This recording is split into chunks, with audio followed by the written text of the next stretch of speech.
Good morning. मैं doctor सरिता कुमावत आपको foods and nutrition आहार एवं पोषण विषय पढ़ा रही हूँ।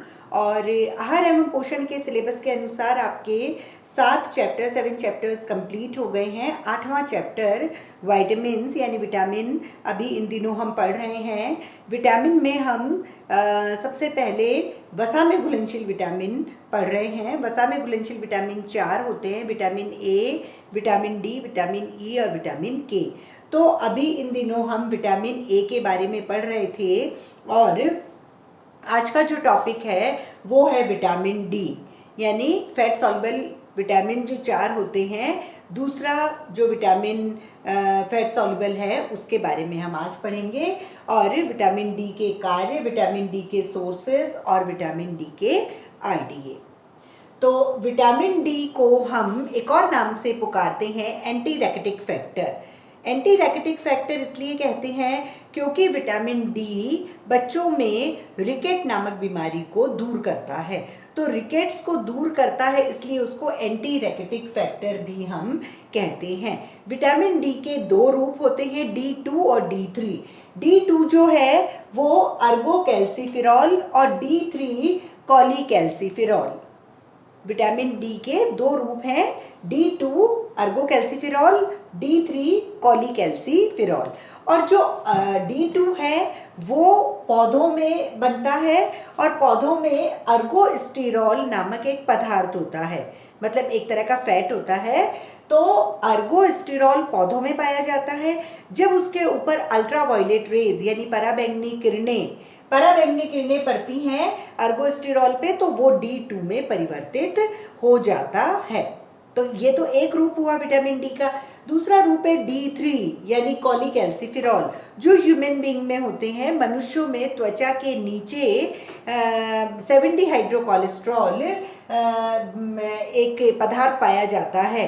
उसके ऊपर अगर यूवी रेज पड़ती है, अल्ट्रावायलेट रेज यानी पराबैंगनी किरणें त्वचा के ऊपर जब पड़ती है तो ये जो 70 हाइड्रोकोलेस्ट्रॉल है ये परिवर्तित होता है विटामिन D3 में। इसीलिए सब कहते हैं कि धूप में थोड़ी देर हमें खड़े रहना चाहिए, क्योंकि धूप में खड़े रहने से विटामिन डी बन जाता है। तो कैसे बनता है? हमारी त्वचा के नीचे 7D हाइड्रोकोलेस्ट्रॉल एक तरह का फैट होता है और वो सूरज की जो किरणें होती है उनमें पराबैंगनी किरणें जो होती है अल्ट्रावायलेट रेज, यूवी रेज, वो यूवी रेज जो हैं वो 70 हाइड्रोकोलेस्ट्रॉल को D3 में परिवर्तित कर देती है। तो इस तरह से विटामिन डी के 2 रूप हैं, D2 और D3।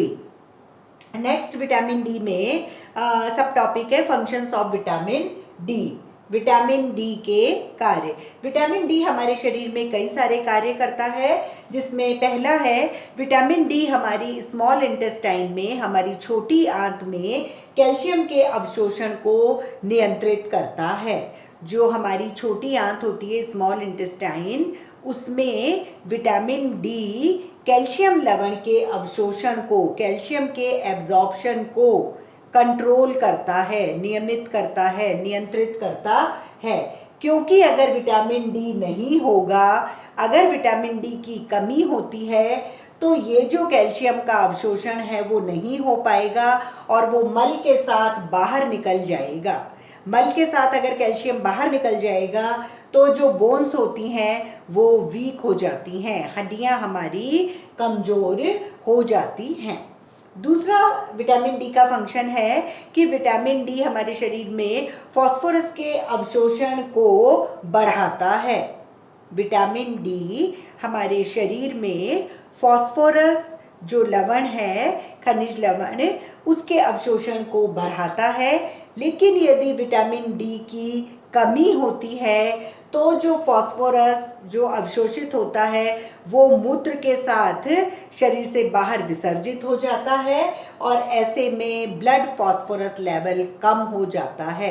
रक्त का जो फास्फोरस लेवल है, रक्त का जो फास्फोरस का स्तर है वो कम हो जाता है, क्योंकि मूत्र के द्वारा फास्फोरस बाहर निकल जाता है विटामिन डी की कमी से। तीसरा विटामिन डी का फंक्शन है कि रक्त में कैल्शियम और फास्फोरस अगर कम, जो विटामिन डी है वो रक्त में कैल्शियम और फास्फोरस को बनाए रखता है। और अगर मान लो वो कम हो जाएं, ब्लड के अंदर अगर इनका लेवल, कैल्शियम का फास्फोरस का लेवल कम हो जाए, तो वो कैल्शियम और फास्फोरस अस्थियों से निकल के आ जाता है। वहाँ तो मेंटेन ही रहता है, रक्त में, ब्लड में कैल्शियम फास्फोरस मेंटेन रहता है, लेकिन वो अस्थियों से निकल के रक्त में आ जाता है। लेकिन यदि विटामिन डी की भी कमी हो जाए उसी समय, मतलब रक्त में कैल्शियम और फास्फोरस का लेवल मेंटेन रहना चाहिए, अगर वो कम हो गया तो हड्डियों से कैल्शियम फास्फोरस निकल जाता है और रक्त में आ जाता है, रक्त में लेवल सही रहता है। लेकिन अगर विटामिन डी की भी कमी हो जाए तो कैल्शियम और फास्फोरस अस्थियों से बहुत अधिक निकल जाएगा और रक्त में बहुत अधिक मिल जाएगा। तो दो कंडीशन हो जाएगी कि रक्त में तो कैल्शियम लेवल और फास्फोरस लेवल बहुत ज़्यादा हो जाएगा और अस्थियों में बिल्कुल लेवल, कैल्शियम और फास्फोरस लेवल कम हो जाएगा। जब विटामिन डी की कमी होगी तो कैल्शियम और फास्फोरस अगर बहुत अधिक निकल गया हड्डियों से, तो हड्डियां तो बिल्कुल वीक हो जाएंगी, कमज़ोर हो जाएंगी और वो ब्लड के अंदर आके ब्लड के लेवल को, कैल्शियम फास्फोरस को बढ़ा देता है। नेक्स्ट फंक्शन है विटामिन डी का कि शरीर में हमारे शरीर की वृद्धि में सहायक होता है। जो बॉडी का ग्रोथ है, जो डेवलपमेंट है, उसमें विटामिन डी सहायक होता है। उसके अलावा बोन्स के निर्माण में भी सहायक होता है। बोन्स का निर्माण यानी अस्थियों का निर्माण किस तरह से करता है? वो कैल्शियम और फास्फोरस दोनों को मिलाता है, कैल्शियम फॉस्फेट के रूप में एक अघुलनशील लवण बनाता है और अस्थियों को मजबूत बनाता है। लेकिन अगर विटामिन डी नहीं होगा तो जो कैल्शियम और फास्फोरस है वो कैल्शियम फॉस्फेट के रूप में नहीं बन पाएंगे, एक अघुलनशील लवण नहीं बन पाएगा। और अगर कैल्शियम फॉस्फेट एक मजबूत लवण नहीं बनेगा अस्थियों में, तो अस्थियां बहुत कमज़ोर हो जाती हैं और वो टूटने लगती हैं।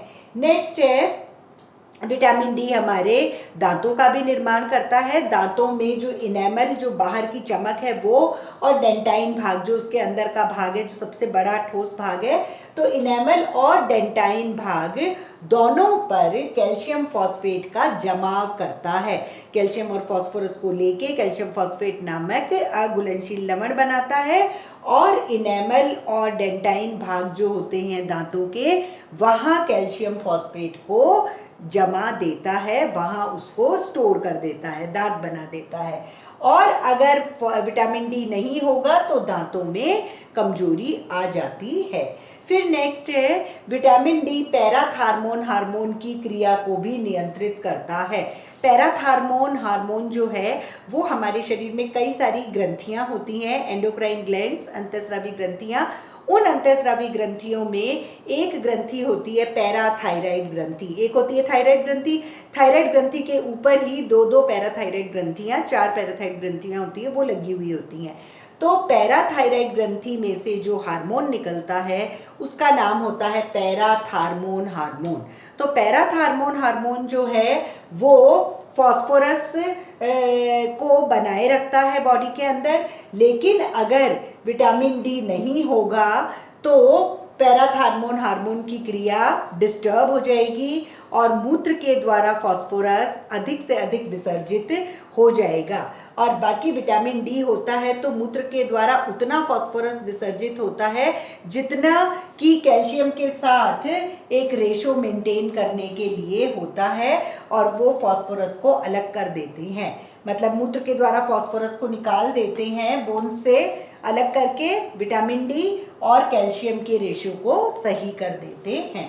तो इस तरह से ये विटामिन डी के फंक्शंस यानी कार्य हुए। नेक्स्ट है विटामिन डी के स्रोत, sources of vitamin D. Vitamin D only प्राणिज भोज्य पदार्थों में ही पाया जाता है। या तो धूप में खड़े रहो या फिर प्राणिज भोज्य पदार्थ यानी एनिमल सोर्सेज को खाओ तो विटामिन डी मिलता है, अन्यथा वनस्पति से नहीं मिलता। तो विटामिन डी मछलियों के यकृत के तेल में, code liver oil, shark liver oil, उसके अलावा फिशेस में, एग योक में जो पीला वाला भाग होता है ना अंडे का, वो मक्खन में, पनीर में और वसा युक्त दूध में मिलता है। तो वैसे तो विटामिन डी प्राणिज भोज्य पदार्थ यानी मैक्सिमम जो है वो फिशेस में ही होता है। ये भी फिश है, कोड भी फिश है, शार्क भी फिश है। तो शार्क के यकृत का तेल, कोड के यकृत का तेल, तो मछलियों के यकृत के तेल में सबसे ज़्यादा विटामिन डी प्राप्त होता है। लेकिन जो फिश, एग योक मतलब अंडे का पीला भाग, मक्खन, पनीर, वसायुक्त दूध, इनसे भी हमें विटामिन डी प्राप्त होता है। लेकिन इनमें विटामिन डी के साथ हमें कैल्शियम और फास्फोरस भी प्राप्त होता है। इनसे सिर्फ विटामिन डी प्राप्त हो रहा है, इन सब से हमें कैल्शियम और फास्फोरस भी पर्याप्त मात्रा में प्राप्त हो जाता है। अब नेक्स्ट सब टॉपिक है आरडीए ऑफ विटामिन डी, दैनिक आवश्यकता। विटामिन डी की हमें पूरे दिन भर में क्या आवश्यकता होती है। विटामिन डी भी जैसे विटामिन ए होता है माइक्रोग्राम और कैरोटीन और रेटिनॉल, वैसे ही इसमें भी इकाई का थोड़ा सा डिफरेंस है। अगर 1 माइक्रोग्राम होता है विटामिन डी तो वो 10 इंटरनेशनल यूनिट, आई मतलब इंटरनेशनल, यू मतलब यूनिट, तो IU मतलब अंतरराष्ट्रीय इकाई, इंटरनेशनल यूनिट। तो 1 माइक्रोग्राम अगर होता है तो उसके बराबर होता है 40 अंतरराष्ट्रीय इकाई। तो शिशु के लिए, बालक के लिए, गर्भवती माता के लिए और धात्री माता के लिए, इन सभी एज ग्रुप्स के लिए हमें विटामिन डी 10 माइक्रोग्राम प्रतिदिन आवश्यक होता है। तो 10 माइक्रोग्राम अगर होगा, इसको 40 से गुना करेंगे, 1 माइक्रोग्राम 40 इंटरनेशनल यूनिट होती है, तो 10 माइक्रोग्राम होएगा 400 इंटरनेशनल यूनिट, यानी 400 अंतरराष्ट्रीय इकाई। और किशोर, भले ही वो लड़कियां हो या लड़के, और वयस्क में वयस्क पुरुष हो या वयस्क महिला हो, इन सभी के लिए हमें 5 माइक्रोग्राम विटामिन डी प्रतिदिन आवश्यक होता है। 5 माइक्रोग्राम को अगर इंटरनेशनल यूनिट में कन्वर्ट करेंगे तो वो 200 इंटरनेशनल यूनिट यानी 200 इंटरनेशनल यूनिट, 200 अंतर्राष्ट्रीय इकाई हमें किशोर और वयस्क अवस्था के लिए प्रतिदिन विटामिन डी की आवश्यकता होती है। इस तरह से ये विटामिन डी के कुछ पॉइंट्स हैं जो वापस से मैं आपको ब्रीफ करती हूँ। विटामिन डी का दूसरा नाम है एंटी रैकेटिक फैक्टर, क्योंकि ये रिकेट्स को, बच्चों में जो रिकेट बीमारी है उसको ठीक करता है, इसलिए इसको एंटी रैकेटिक फैक्टर कहते हैं। विटामिन डी के 2 रूप होते हैं, D2 और D3। D2 का नाम होता है अर्गो कैल्सिफिरॉल, जो कि पौधों में होता है। एक अर्गोस्टिरॉल एक चीज होती है, एक फैट होता है, जब उस पर यूवी रेज यानी पराबैंगनी किरणें पड़ती है तो अर्गोस्टिरॉल D2 में परिवर्तित हो जाता है। और D3 मतलब कॉलीकैल्सिफिरॉल, ये मनुष्यों में त्वचा के नीचे जब 70 हाइड्रोकोलेस्ट्रॉल होता है उस पर अगर यूवी रेज पराबैंगनी किरणें पड़ती हैं तो वो D3 में परिवर्तित हो जाता है। फिर है विटामिन डी के कार्य। विटामिन डी हमारी छोटी आंत में कैल्शियम के अवशोषण को नियमित करता है, कंट्रोल करता है। लेकिन अगर विटामिन डी नहीं होगा तो कैल्शियम फीसेस यानी मल के द्वारा बाहर आ जाता है और बोन्स यानी अस्थियां वीक हो जाती हैं। दूसरा, ये फास्फोरस के अवशोषण को भी नियमित करता है, फास्फोरस के अवशोषण को भी विटामिन डी बढ़ाता है। लेकिन अगर विटामिन डी नहीं होगा तो फास्फोरस मूत्र के द्वारा बाहर आ जाता है, बाहर विसर्जित हो जाता है और जो ब्लड का फास्फोरस लेवल है वो कम हो जाता है। उसके अलावा रक्त में कैल्शियम और फास्फोरस का लेवल को भी ये मेंटेन करता है। तो कैल्शियम और फास्फोरस लेवल अगर कम हो गया रक्त में तो अस्थियों से निकल के कैल्शियम और फास्फोरस रक्त में आ जाता है। लेकिन अगर विटामिन डी की कमी होती है तो अस्थियों से कैल्शियम और फास्फोरस निकलता तो है लेकिन बहुत अधिक मात्रा में निकल जाता है, तो अस्थियां हो जाती है वीक, और वो जो बहुत अधिक मात्रा में कैल्शियम फास्फोरस निकला वो रक्त में बहुत अधिक मात्रा में, तो रक्त में तो कैल्शियम और फास्फोरस का लेवल बढ़ जाता है और बोन्स में घट जाता है जब विटामिन डी नहीं होता है। विटामिन डी हमारी बोन्स के निर्माण में भी सहायक होता है। बोन्स के अंदर, हमारी हड्डियों के अंदर कैल्शियम को फास्फोरस के साथ मिला के कैल्शियम फॉस्फेट नामक एक अघुलनशील लवण बनाता है और उससे हमारी बोन्स मजबूत होती हैं। लेकिन अगर विटामिन डी की कमी होती है तो कैल्शियम और फास्फोरस कैल्शियम फॉस्फेट नहीं बना पाते, तो बोन्स बहुत कमज़ोर हो जाती हैं और टूटने लगती हैं। हड्डियाँ विटामिन डी हमारे शरीर में की वृद्धि में भी सहायक होता है। हमारी दांतों के इनेमल और डेंटाइन में भी कैल्शियम और फास्फोरस को मिला के कैल्शियम फॉस्फेट का जमाव करता है, और अगर विटामिन डी नहीं होता है तो दांत कमज़ोर हो जाते हैं। और विटामिन डी हमारे शरीर की पैराथायराइड ग्रंथि से निकलने वाले पैराथार्मोन हार्मोन की क्रिया पर भी नियंत्रण रखते हैं, क्योंकि इससे मूत्र द्वारा फास्फोरस का निष्कासन होता है, विसर्जन होता है, जिससे कि कैल्शियम के सही रेशो में फास्फोरस हमारी शरीर में रह सके। फिर है sources of vitamin D. Vitamin D सिर्फ प्राणिज भोज्य पदार्थों में ही प्राप्त होता है, वनस्पति से नहीं होता है, या फिर धूप में अल्ट्रावायलेट रेज से प्राप्त होता है। प्राणिज में मछलियों के यकृत का तेल, code liver oil, shark liver oil में प्राप्त होता है। यदि हम अंडे की पीला भाग, मछलियाँ, मक्खन, पनीर, वसायुक्त दूध लेते हैं तो विटामिन डी के साथ हमें कैल्शियम और फास्फोरस भी प्राप्त होता है। फिर है दैनिक आवश्यकता विटामिन डी की, RD of vitamin D. Vitamin D की दैनिक आवश्यकता में इस प्रकार है कि शिशु को, बालक को गर्भावस्था में और धात्री अवस्था में हमको विटामिन डी 10 माइक्रोग्राम प्रतिदिन आवश्यक होता है।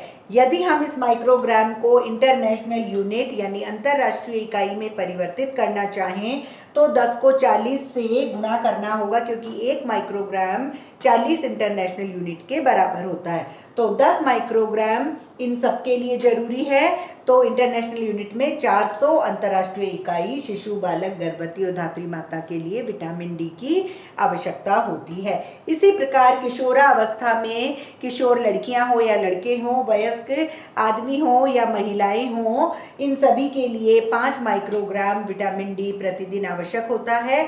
और इंटरनेशनल यूनिट में 200 इंटरनेशनल यूनिट यानी 200 अंतर्राष्ट्रीय इकाई विटामिन डी किशोरावस्था और वयस्कावस्था के लिए आवश्यक होता है। इस प्रकार ये विटामिन डी के फंक्शन, सोर्सेस और आरडीए कंप्लीट हुआ। अब नेक्स्ट क्लास में विटामिन डी की कमी के प्रभाव, डेफिशिएंसी सिम्टम्स पढ़ेंगे। Thank you.